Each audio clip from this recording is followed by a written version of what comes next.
Assalamualaikum warahmatullahi wabarakatuh. Apa kabar kalian hari ini? Tetap semangat ya dalam belajar dan semoga kalian tetap dalam keadaan sehat walafiat. Anak-anakku, hari ini kita akan belajar tentang menyajikan cerita fantasi.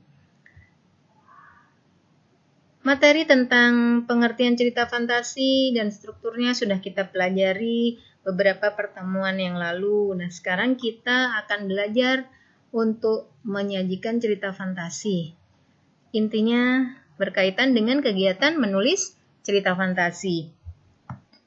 Anak-anakku, kegiatan kali ini bisa jadi dasar kalian untuk meraih cita-cita kalian. Misalnya beberapa cita-cita yang bisa berkaitan dengan kegiatan hari ini. Misalnya kalian ingin menjadi seorang penulis novel, seorang penulis cerpen. Nah, ini bisa jadi modal dasar kemampuan kalian untuk meraih cita-cita kalian itu. Atau di antara kalian ada yang ingin menjadi seorang penulis skrip film, itu bisa belajar dari menyajikan cerita fantasi dari sini. Dan masih ada profesi yang lain yang berkaitan dengan itu. Mungkin kalian ingin menjadi sutradara, otomatis kalian juga harus paham cerita fantasi itu seperti apa. Atau ingin menjadi seorang penulis komik, itu juga bisa berkaitan dengan cerita fantasi. Baik, apapun profesi kalian nanti, mudah-mudahan kegiatan hari ini bisa menjadi inspirasi kalian, bisa menjadi dasar kemampuan kalian untuk meraihnya nanti. Kita lanjut ke materi ya. Merencanakan cerita. Jadi yang pertama kita harus merencanakan cerita. Yang pertama yang harus kita lakukan adalah menemukan ide penulisan. Menemukan ide caranya bisa dengan mengamati objek nyata lalu diberi imajinasi. Misalnya kalian melihat sebuah rumah tua atau melihat sebuah jembatan. Ini objek nyata yang bisa kalian amati, kemudian kalian imajinasikan. Kalian imajinasikan akan ada cerita apa di balik objek nyata ini. Silakan diimajinasikan. Kita lanjut. Yang kedua, penggalian ide cerita fantasi dari membaca. Jadi, selain melihat objek nyata, kita akan punya imajinasi kalau kita punya banyak referensi dari bacaan yang kita dapat ya.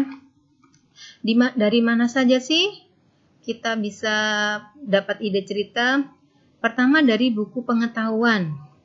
Yang kedua dari buku ilmiah tentang ruang angkasa misalnya.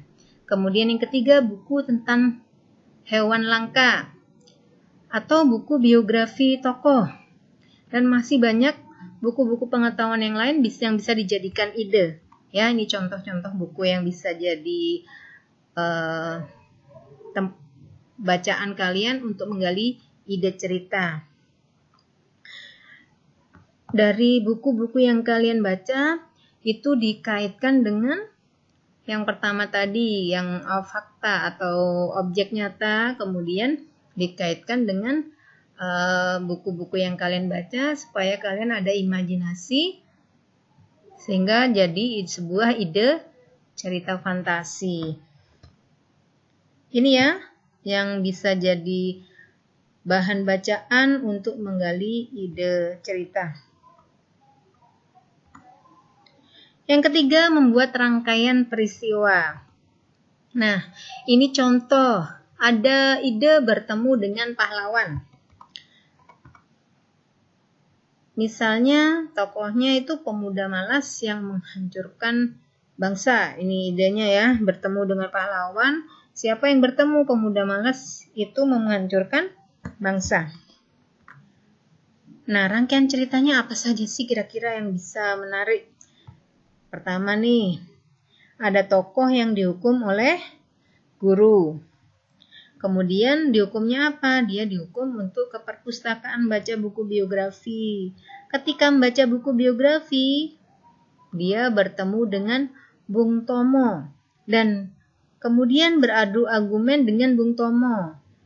Tokoh berada di peperangan 10 November.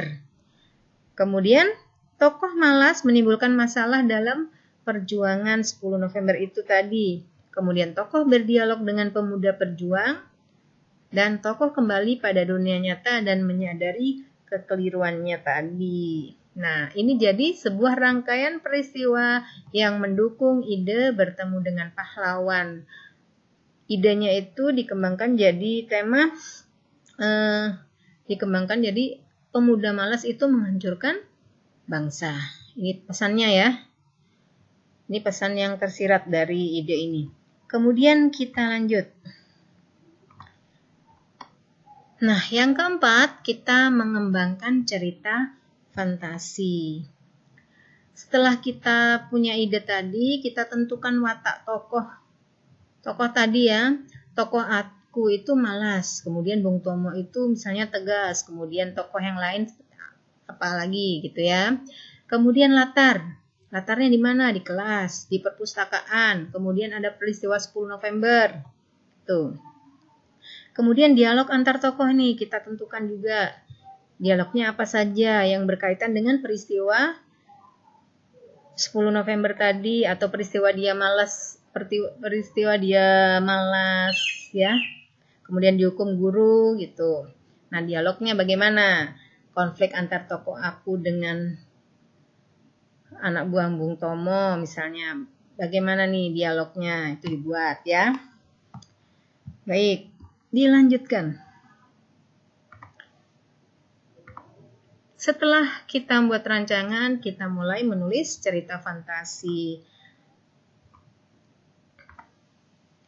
Menulis cerita fantasi bisa dimulai dengan merencanakan yang tadi kita lakukan. Dengan perencanaan itu, kemudian kita kembangkan tiap bagian perencanaan yang tadi sudah kita sebutkan tadi ya, menjadi apa? Menjadi sebuah cerita atau menjadi paragraf-paragraf, sehingga menjadi cerita yang runtut.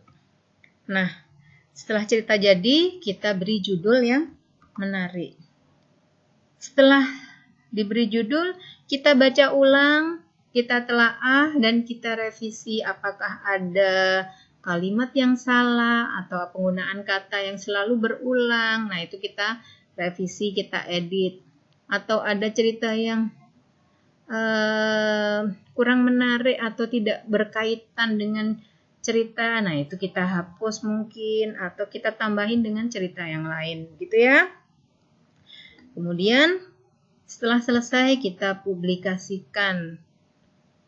Itu bisa dipublikasikan di mana? Bisa kita publikasikan di blog, bisa kita kirim ke media massa, bisa ke majalah dinding ataupun ke mana ya, ke media sosial kita gitu. Nah, itu tadi materi yang bisa Ibu sampaikan. Mudah-mudahan contoh yang Ibu berikan bisa menjadi inspirasi kalian dalam menulis cerita fantasi. Semoga yang Ibu sampaikan itu bermanfaat bagi kalian dan terima kasih atas perhatiannya. Ibu akhiri. Jangan lupa untuk subscribe jika kalian belum subscribe, tapi jika sudah tinggal klik tombol like. Sampai jumpa kembali. Assalamualaikum warahmatullahi wabarakatuh.